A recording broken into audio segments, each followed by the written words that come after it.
Você já ouviu uma rádio que transmite do além? Não? Então, parabéns! Sua sanidade mental ainda está no prazo de validade. Agora, se um dia você estiver sozinho, de madrugada, com a luz piscando, o vento assobiando no telhado, e resolver sintonizar aquele rádio velho só por tédio, por favor, não faça isso. Ou faça se quiser ouvir uma voz sussurrando o seu nome, junto com uma data que você ainda não viveu, mas que talvez seja o dia em que você vai morrer. Essa é a história da rádio que só transmite para os mortos. E se você tiver coragem, fica até o final, porque no fim, talvez você descubra que o receptor não é o rádio, é você. Agora dá o play, ajeita o fone e só não se assuste se o seu rádio começar a chiar sozinho no meio do vídeo. E se começar, não é culpa minha, hein? Eu não esperava muita coisa quando aceitei aquele emprego. Era temporário, mal pago e numa cidadezinha esquecida entre serras e plantações de milho. Um lugar onde até o vento parece andar de lado de vergonha. Me mandaram lá para catalogar equipamentos de uma antiga emissora comunitária abandonada nos anos 80, a Rádio Santa Cruz AM. Pelo menos era o que dizia a placa enferrujada pendurada com arame na frente do prédio, ou o que restava dele.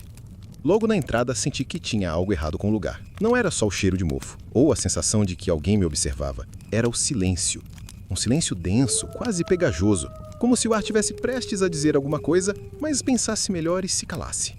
Dentro, os móveis estavam cobertos por panos esbranquiçados e um velho rádio de válvula jazia em cima de uma mesa torta, como um cadáver esquecido. Eu ia tirar foto e seguir com o inventário quando o rádio ligou, sozinho, sem energia, sem antena, sem explicação. No começo, achei que era interferência ou alguma reação natural das válvulas. Vai saber, eu não sou técnico. Mas então, uma voz sussurrou um nome. E não era um nome qualquer. Era o meu. Marcelo, 12 de agosto. Eu ri, nervoso, claro. Pensei que fosse alguma pegadinha idiota de funcionário antigo. Desliguei, tirei a pilha, desmontei o rádio. Joguei o aparelho na mochila e fui embora com a firme intenção de nunca mais voltar. Só que naquela noite, ele ligou de novo. Na minha casa, na prateleira da cozinha. Completamente desmontado, sem nenhuma fonte de energia. E ainda assim, funcionando. Marcelo, 12 de agosto. Você está escutando, não está? Olha, eu já tomei susto com barata voadora, com ex-namorada ciumenta, com fila de imposto atrasado, mas aquilo ali foi outro tipo de medo. Um que não se resolve com chinelo, desculpa ou parcelamento em 12 vezes.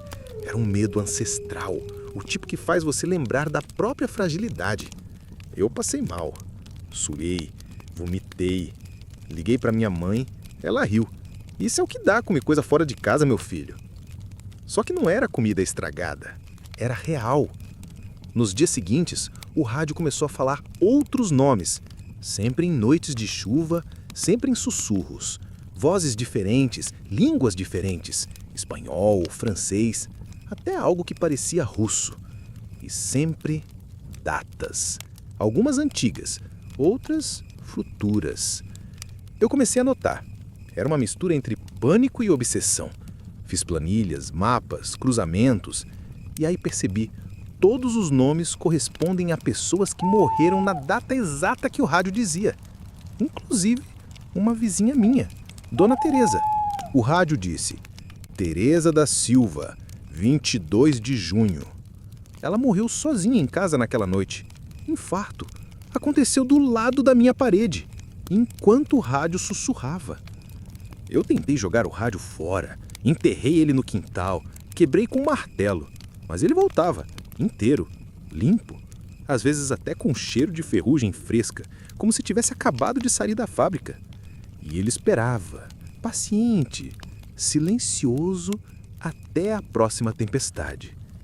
Foi aí que conheci um cara, na internet, claro, um fórum de rádios analógicos, o paraíso dos insônias com um diploma de paranoia.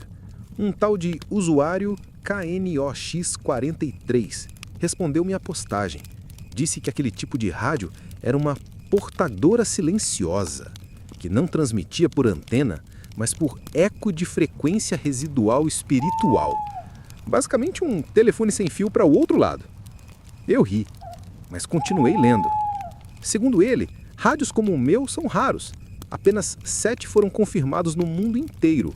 Um na Sibéria, outro no Japão, 2 nos Estados Unidos, todos ligados a estações que faliram em condições estranhas. todos falam nomes e datas, e todos os donos desapareceram, sem deixar rastros, nem mesmo nos registros civis. Você ainda tem tempo, ele me escreveu. Mas a partir do momento em que seu nome foi dito, o rádio te reconhece. Ele te liga à grade. Você não é mais apenas um receptor. Você virou uma estação. Isso soou como coisa de maluco. Mas depois que vi meu reflexo no espelho, minha pele meio acinzentada, meus olhos fundos como o pulso de mina abandonada, comecei a cogitar que talvez ele tivesse razão. No dia 12 de agosto, a data que o rádio sussurrou semanas antes, eu simplesmente esperei. Em casa. Luzes apagadas, rádio em cima da mesa. Chovia. Às 23h47, ele ligou. Marcelo, está pronto. A voz não era humana, nem demoníaca. Era algo que eu só posso descrever como mecânica com saudade. Como se uma máquina sentisse a dor de existir. Eu não respondi, só fiquei olhando. A frequência oscilava e na parede a sombra do rádio parecia maior do que ele era fisicamente. Como se houvesse algo por trás, empurrando a realidade para fora da tomada. Naquele momento, senti algo em mim mudar. Não dor nem prazer. Era como se o tempo parasse de fazer sentido. Um segundo com gosto de milênios. Eu vi coisas. Cidades enterradas. Crianças chorando dentro de telefones desligados. Pessoas presas em rádios como o meu, tentando avisar. Eu ouvi uma mulher chamando meu nome. Era a voz da minha avó, morta há 10 anos. Depois disso, eu acordei. Num asilo, no interior do Paraná. Meu nome não era mais Marcelo. Nos registros, eu era José Marcos de Oliveira. 73 anos. Diagnóstico: demência. Mas na minha cabeça, tudo ainda era claro. O rádio nunca mais apareceu. Mas toda vez que chove, eu escuto. Sussurros vindo da TV desligada, do ar-condicionado, até da privada, se for o caso. As vozes seguem dizendo nomes que ainda não morreram. E às vezes, eu os reconheço. Vi um garoto da faxina, Rodrigo, 28 de março. Vi, no rádio, 2 dias antes dele cair da escada. Vi uma enfermeira, Luciana, 9 de abril. Morreu sufocada com um lençol enrolado no pescoço. Acidente, disseram. Mas eu sabia. Agora eu não durmo mais. Só espero. Espero o rádio voltar. Espero que a frequência me ache de novo. E se você estiver ouvindo isso agora, saiba. Pode ser só coincidência. Pode ser só uma história inventada por um velho confuso. Mas se em alguma madrugada chuvosa, um rádio ligar sozinho na sua casa e disser seu nome, desliga. Ou, melhor, escuta. Porque talvez você não seja o ouvinte. Talvez você já seja parte da transmissão. Se você chegou até aqui, parabéns. Ou talvez, meus pêsames, porque agora eles já sabem que você ouviu e não tem mais como desouvir. Mas já que sua alma está comprometida mesmo, aproveita e se inscreve no canal. É de graça, não arranca pedaço. Só talvez um pedacinho da sua sanidade.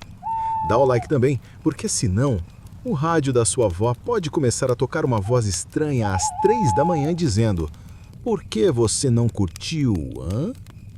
Então se inscreve ou o próximo chiado que você ouvir pode não vir do vídeo. Pode vir de dentro do seu armário.